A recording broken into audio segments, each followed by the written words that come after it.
नमस्कार, मी वैभवी ठाकरे. अनअकॅडमीच्या या ऑनलाईन प्लॅटफॉर्ममध्ये आपणा सगळ्यांचं स्वागत करते. मित्र क्षेत्र कोणतंही असो, त्यामध्ये उत्तम मार्गदर्शकाची भूमिका ही खूप महत्त्वाची असते. आणि आपल्या या स्पर्धा परीक्षांच्या क्षेत्रामध्ये एक उत्तम मार्गदर्शक आणि त्याने दिलेली दिशा, या दोन्ही गोष्टी अत्यंत महत्त्वाच्या असतात. आणि हीच गरज ओळखून अनअकॅडमीने हा टॉपर स्टॉक म्हणून प्लॅटफॉर्म सुरू केलेला आहे, की ज्यामध्ये आपण गेल्या काही दिवसांपासून महाराष्ट्र लोकसेवा आयोगाच्या परीक्षेतून उत्तीर्ण झालेल्या विविध अधिकाऱ्यांशी संवाद साधत आहोत, त्यांचा प्रवास जाणून घेत आहोत. जेणेकरून त्यांचा संघर्ष हा विद्यार्थ्यांपर्यंत पोहोचावा, विद्यार्थ्यांना मार्गदर्शन मिळावं आणि प्रोत्साहन मिळावं.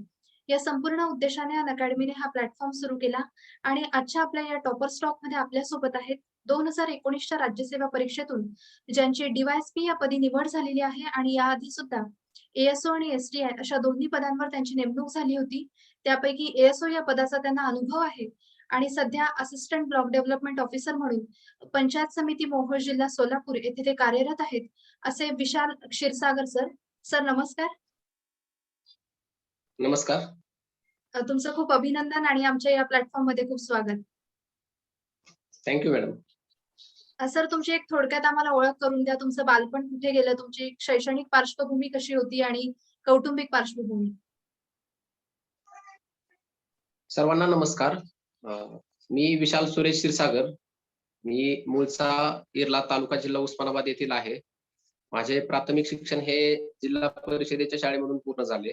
त्यानंतर 11वी आणि 12वी हे लातूरच्या जयक्रांती कॉलेजमधून पूर्ण झाली. 12वी नंतर मी बी-टेक मेकॅनिकलसाठी सांगलीच्या वालचंद कॉलेजमध्ये प्रवेश घेतला. 2012 ते 2016 या कालावधीमध्ये माझे बी-टेक पूर्ण झाले, बी-टेक मेकॅनिकल.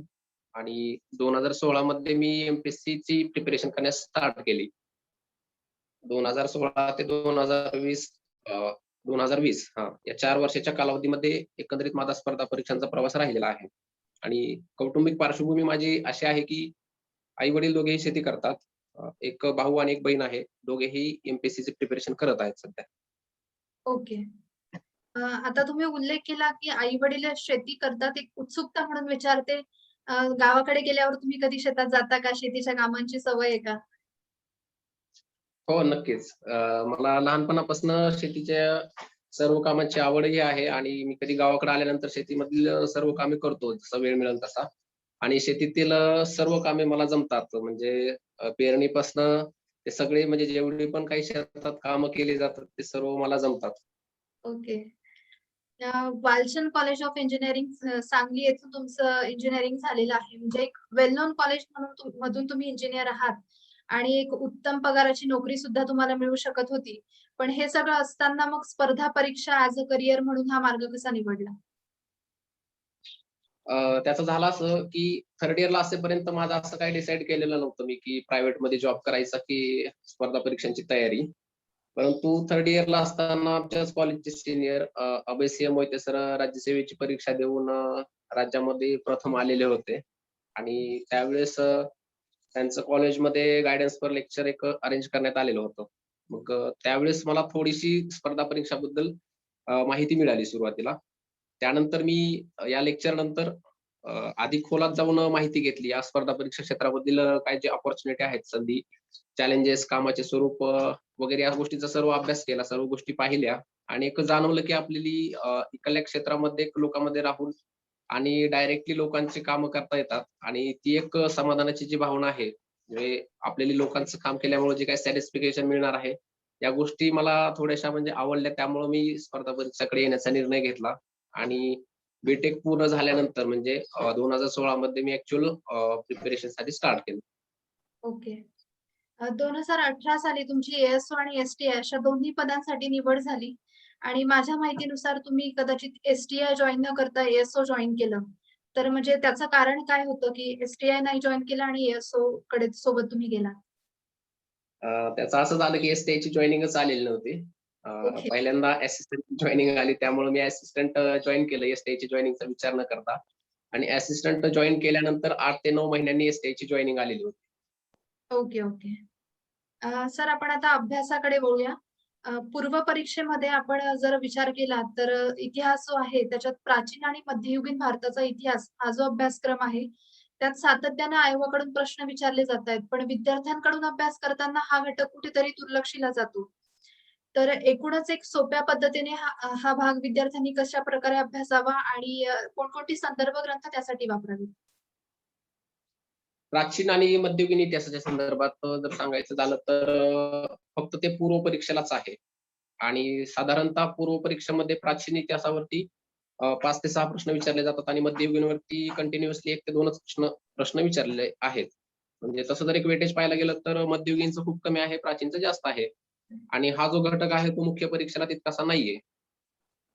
मग माझी प्राचीन आणि मध्ययुगीन इतिहासाच्या बाबतीत स्ट्रॅटेजी अशी होती, की मी खूप कमी इम्पोर्टन्स त्याला दिलेलं होतं. म्हणजे एकतर ते मुख्य परीक्षेला नाहीयेत आणि अ, पूर्व परीक्षेला पण जे काही प्रश्न विचारले जातात त्याचा एक्झॅक्टली सोर्स काय आहे ते पण लवकरात लवकर मिळत नव्हतं.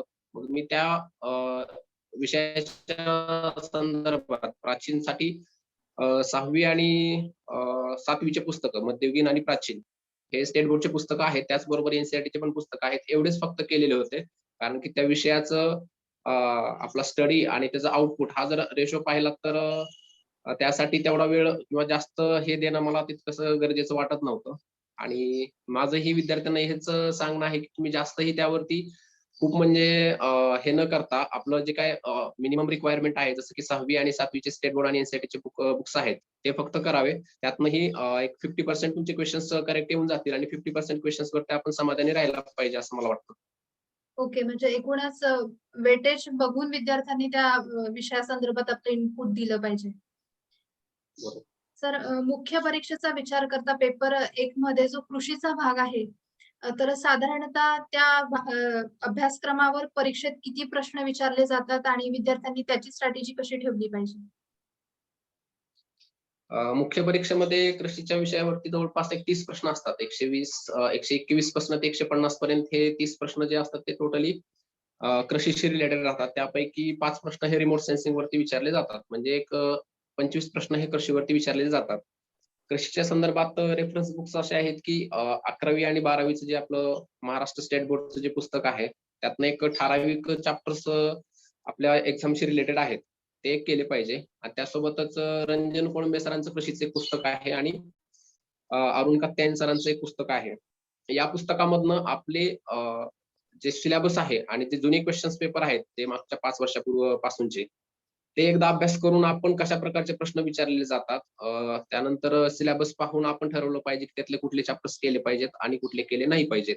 आणि एकंदरीत जर जुने क्वेश्चन्स पेपर पाहिले तर आपण एक आपल्याला आवाका कळून जातो आयोगाचा, की आपण काय केलं पाहिजे किंवा किती केलं पाहिजे किंवा त्या पर्टिक्युलरली पुस्तकातले किती चॅप्टर्स करणं गरजेचं आहे. आणि एकंदरीत स्ट्रॅटेजी म्हटलं तर इतकेच की हे स्टेट बोर्डचे पुस्तक, रंजन कोळंबे सरांचे पुस्तक आणि एक अरुण कॅप्टन सरांचे बुक. हे सिलेबस पाहून आणि जुने क्वेश्चन्स पेपर पाहून अभ्यास करणे, इतकं स्ट्रॅटेजीच्या बाबतीत सांगता येईल कृषीच्या बाबतीत. ओके. कोणत्याही विषयासाठी जेव्हा विद्यार्थी म्हणजे नव्याने या क्षेत्राकडे वळतात आणि एखाद्या विषयाच्या अभ्यासाची सुरुवात करतात, तर ते पुस्तक हातात घेतल्यानंतर नेमकं विद्यार्थ्यांनी कशा पद्धतीने त्याचं वाचन केलं पाहिजे? म्हणजे अगदी पहिल्या पानापासून शेवटच्या पानापर्यंत, की काही सिलेक्टेड टॉपिक वाचले पाहिजेत आणि ते कशाच्या बेसिसवर विद्यार्थ्यांनी ठरवलं पाहिजे?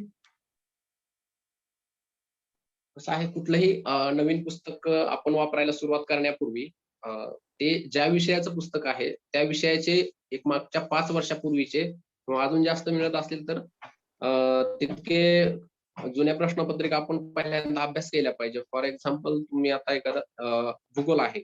आता भूगोलाचं एखादं नवीन पुस्तक तुम्ही वापरण्यास सुरुवात करणार आहेत, तर आता भूगोलाचे प्रश्न आपण जुने एकदा पाहिले पाहिजे, की कसे प्रश्न विचारले जातात. त्यानंतर आपला सिलेबस पण आपल्या सोबत असलाच पाहिजे अभ्यास करताना किंवा ते पुस्तक आपण नवीन ट्राय करताना आपला सिलेबस सोबत असला पाहिजे. आणि पुस्तकं वाचत असताना आपण जुने प्रश्नपत्रिका, सिलेबस ह्या गोष्टी आपल्याला त्या पुस्तकामध्ये मिळतात का? म्हणजे कंटिन्युअसली असं पुस्तक घेतलंय, एका टॉपर्सनी सांगितलंय म्हणून ते वाचायचं, पूर्ण वाचायचं असं न विचार करता असं नाही करायचं.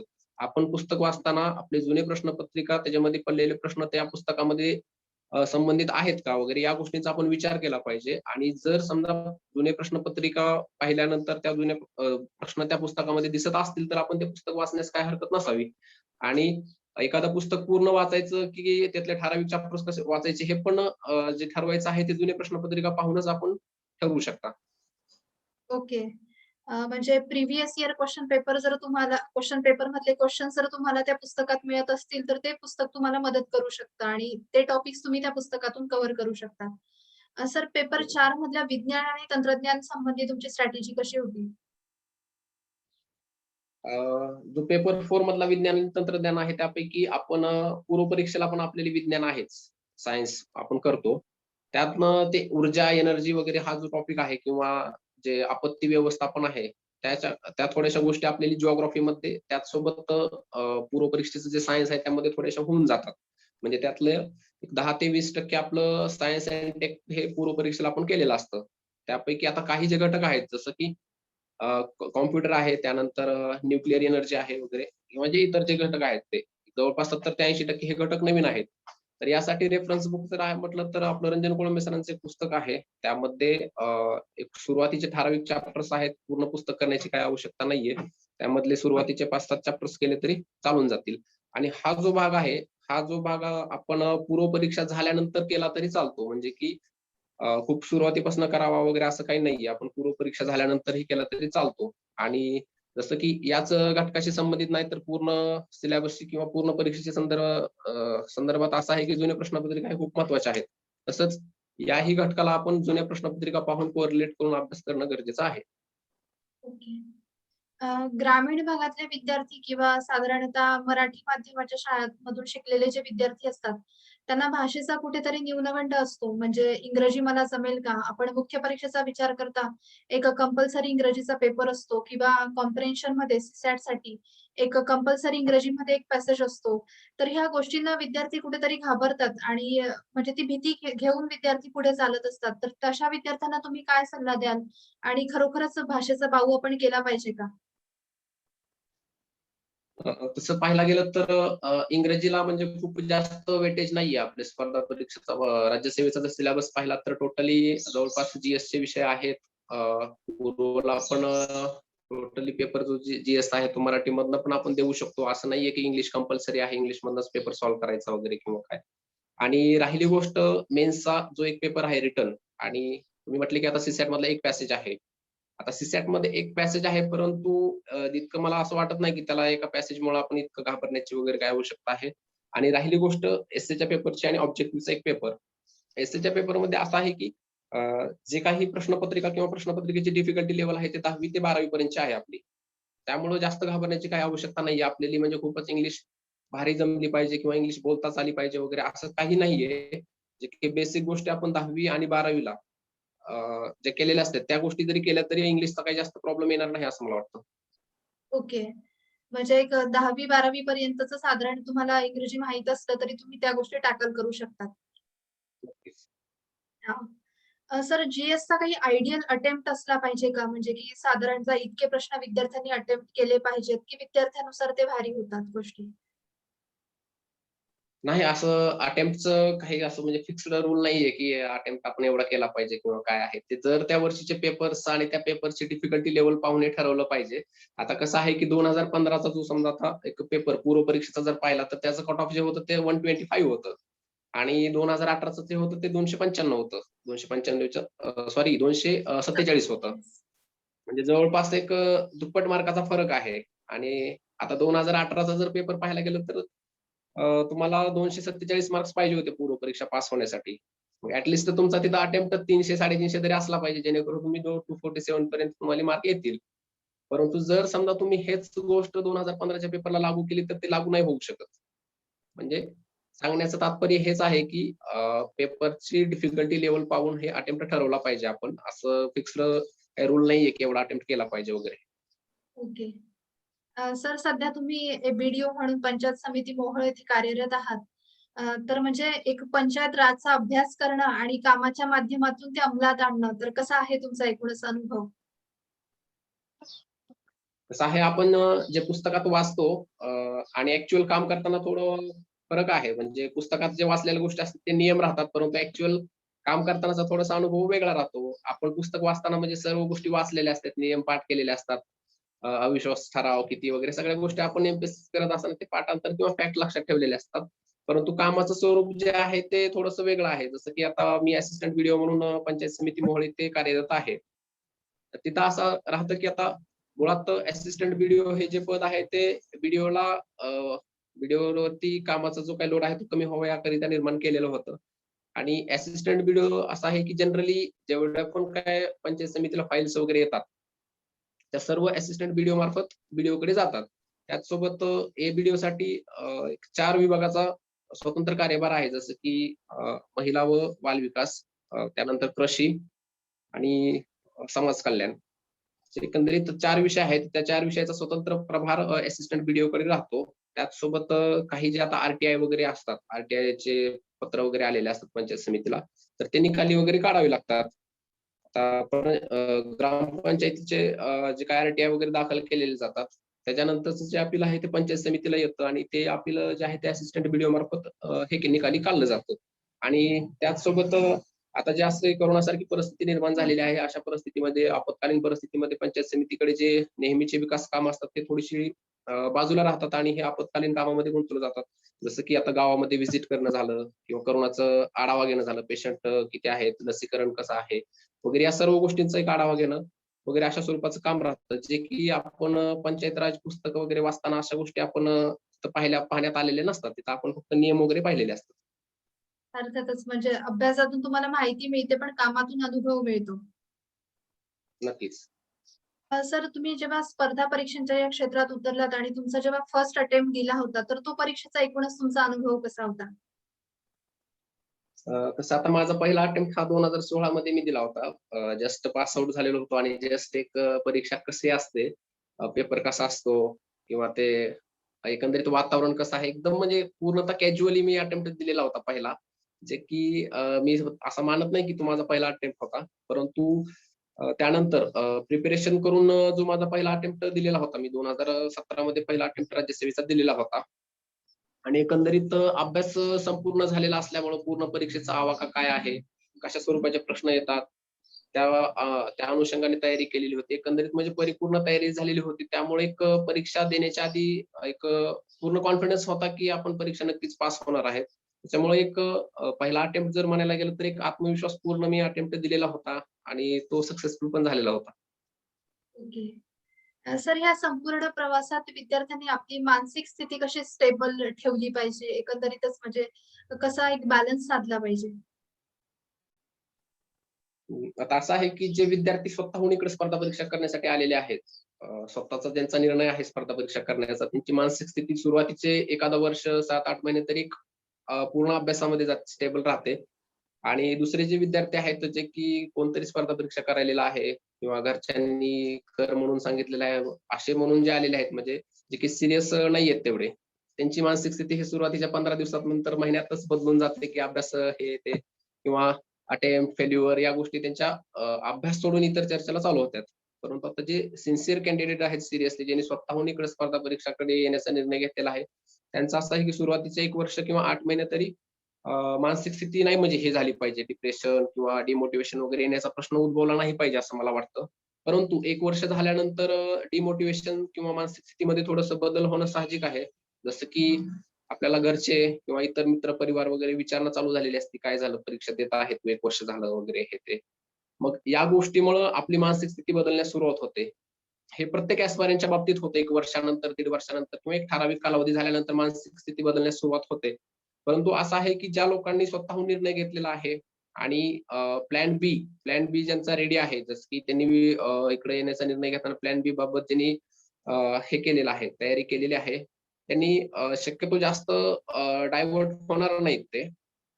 कारण की प्लॅन बी असल्यामुळं एक आपल्याला कंटिन्युअसली कुठेतरी एक फॅक्टर ऑफ सेफ्टी आहे, अशी जाणीव होत राहते. त्यामुळे एक मानसिक स्थिती आपली जी आहे ते स्टेबल राहण्यास मदत होते. प्लॅन बी पण एक रेडी असला पाहिजे. ॲस्पायरंट्सनी इकडं स्पर्धा परीक्षा क्षेत्रामध्ये येताना प्लॅन बी रेडी ठेवला पाहिजे असं मला वाटतं.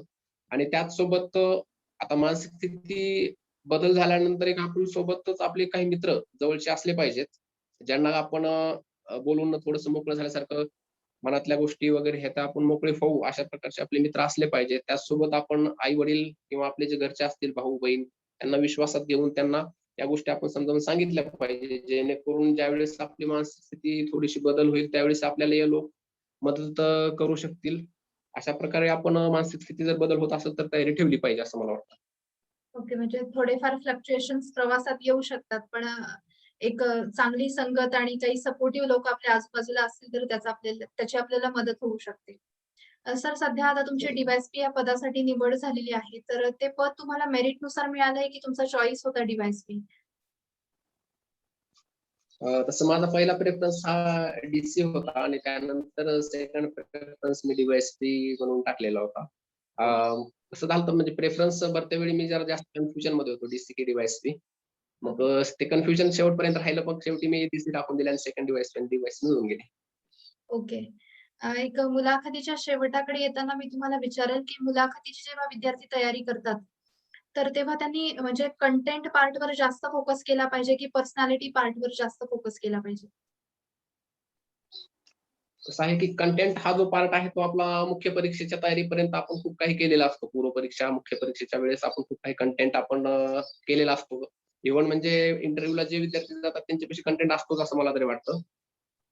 मुख्य परीक्षा झाल्यानंतर आपण थोडंसं पर्सनॅलिटीकडे जास्त लक्ष दिलं पाहिजे.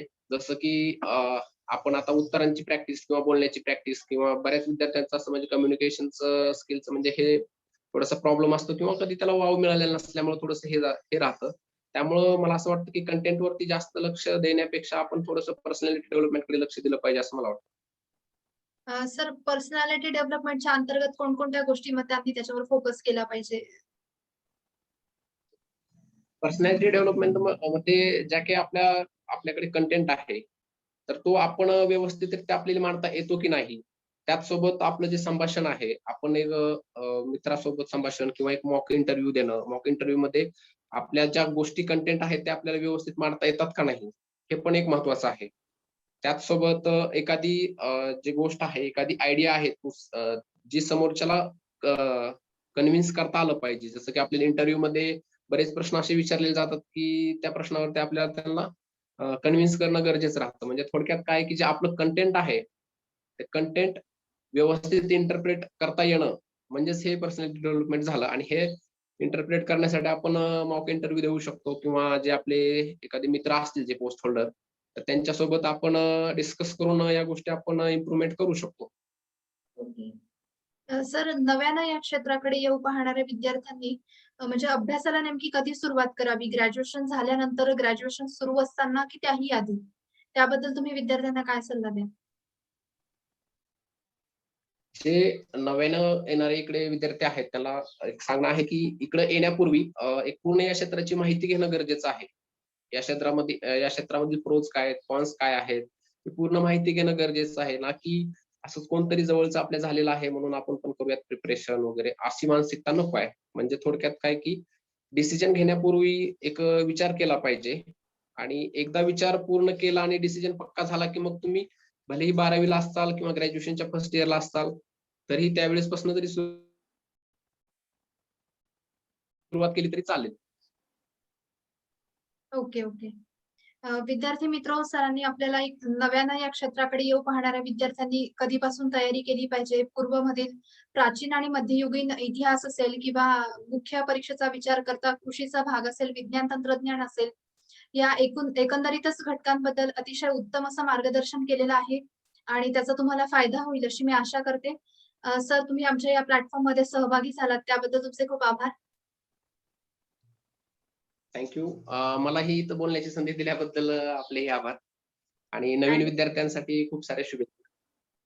आणि लवकरच तुमचं डी-वाय-एस-पीचं जॉइनिंग येईल आणि तुम्ही त्या कामावर रुजू व्हाल अशी तुम्हाला अनअकॅडमीकडून शुभेच्छा. Thank you.